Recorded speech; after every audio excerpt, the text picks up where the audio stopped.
In this video, I'm going to teach you how to rotate objects in Bluebeam. To do that, you first need to head over to bluebeam.com and from in there, click on this Get Started option in order to create an account. You can also click on this Try It in order to get 14 days of free trial. You also have the option to click on this Buy Now in order to actually buy the software. Once you have access, click on this Login and then access this directly on your web browser or mobile device. If you want to access it on your Windows, click on this download and make sure to download Bluebeam Revu and install this. Here's my Bluebeam Revu right here. I have right here this floor plan with a lot of objects.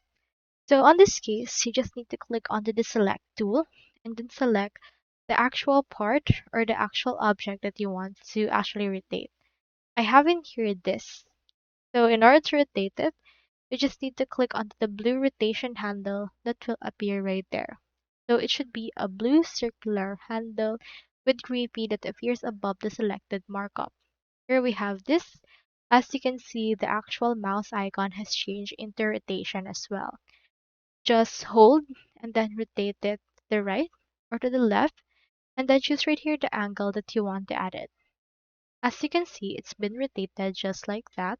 You can just hold down the shift and hold on the control key while dragging if you would want, and also change it in however you want it to be in order to change its particular degrees of angle once you rotate it.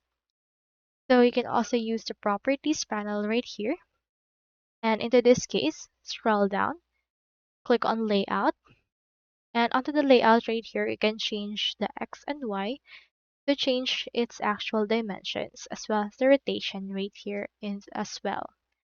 So that's all there is today, and I hope this video actually helped you out.